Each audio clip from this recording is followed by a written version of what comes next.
আমাদের নবী মেধা আরো জোরদার আছে। উনি আরেক কাজ করছে। উনি করছে কি, যে ফেরেশতারা বলল যে চাপা দিয়ে ধ্বংস করে দেই, আল্লাহ রসুলের বুঝতে বাকি থাকে নাই। উনি ফেরেশতার লয়ে কথাই বলতেন, আল্লাহ পাঠাইছে আপনি অনুমতি দিলে 2 পাহাড় চাপা দিয়ে তাদের ধ্বংস করে দিই। ইব্রাহিম শব্দ কইছিলেন যে আল্লাহ দেখতেছে না, তোমরা আমার কাছে কেড়ে বেড়া। আল্লাহ রসুল, আমাদের রসুল এই কথাটাও বলে নাই, অথচ এমন বিপদে ও তো আগুনে ফালানির বাউ করতেছে, ফালাইছে তো বাগান হয়ে গেছে।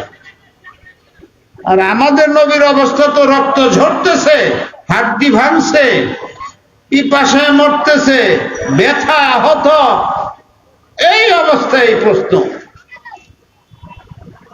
উনি সিজদায় পড়ে গেছে। বিপদের সময় কি করতে হয় বুঝা গেল। আল্লাহ রাসূল কিসে বললেন? হেরা আরো ইটানির কথা, ইটানি আরো সহজ হইল না? আগে তো একটু দৌড় দৌড় করে পিছিয়ে পিছিয়ে আসতে আসিল, এখন তো সিজদায় পড়ছে, আরো মায়ের দেওয়ার সময়। কিন্তু যখন সিজদায় পড়ে গেছেন, 2টা যুবকের 3টা যুবকের মনে দয়া লেগে গেছে। আমার যুবক ভাইরা, তোমার নবীর উপরে যখন পাথরাঘাত হয়, কথার পাথরাঘাত, সুন্নাতের উপর লাঠি দেয়, তখন তোমরা এই 2টা যুবকের মধ্যে হইতে পারো কিনা চিন্তা করো।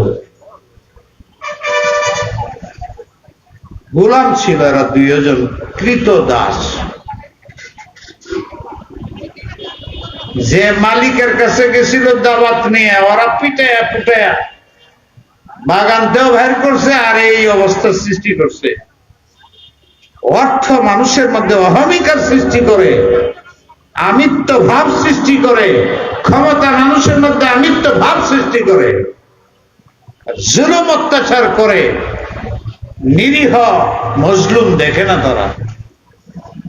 মালিকে নবীর উপরে আক্রমণ করছে তার পালা দলের দ্বারা, যুবকদের দ্বারা।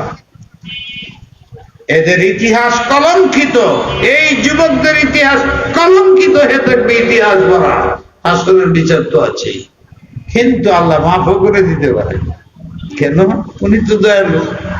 আর কারণ আমার এই মনে হয় যে এই এতগুলো যুবক যে নবীকে পাথরাঘাত করছে, এখান থেকে 3 জন যুবক বেরিয়ে গেছে। না, একটা মানুষকে এইভাবে অত্যাচার করা ঠিক না। এত খারাপ কিছু বলতে শুনি না, গালিও দেয় না, কিছু না। সে একটা কথা বলতেছে, শালীন ভাষায় কথা বলতেছে, আর এর উপরে আক্রমণ করে রক্তাক্ত করে হাড্ডি চুরমার করে দিতেছে।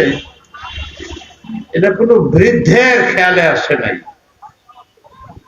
2-3টা যুবক, এই 1000 যুবকের থেকে 2-3 জনের মনে আসছে। যেমনে পারছে চতুর্দিকে বাগানের বেড়া দেওয়া, আবার মালিকে দেখে ফেলায় কিনা কয়েকটা খেজুর, কয়েকটা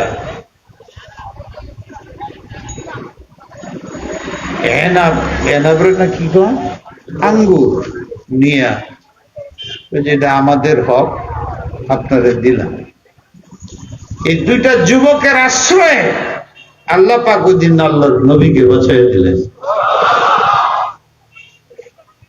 হে যুবক ভাইরা, তোমরা নিজেদের যারা যুবক মনে করো, আমার সাথে গিয়ে এটা বুঝাইয়া দিতে পারো, তোমাদের অঞ্চলে তোমাদের যতটুকু শক্তি আছে, আমার নবীর উপরে আঘাত আসতে পারবে না। কে কে রাজি আছো?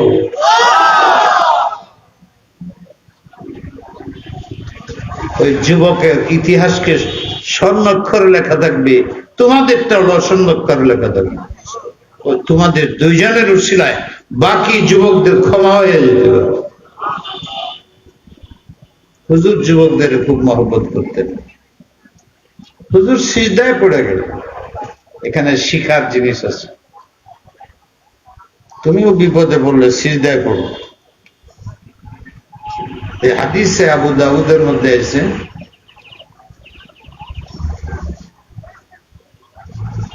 ইদা ফাযা ফি শাইইন আও আফযাহু আও কামা কাল, নবী আলাইহিস সালাম যদি কোনো ঘাবড়াহট হইতো, চিন্তা ভাবনা, পেরেশানি, ভয় ভীতির ভাব দেখতেন, বাদারা ইলা সালাহ, এমনি আল্লাহু আকবার করে নামাজে দাঁড়ায় যেত।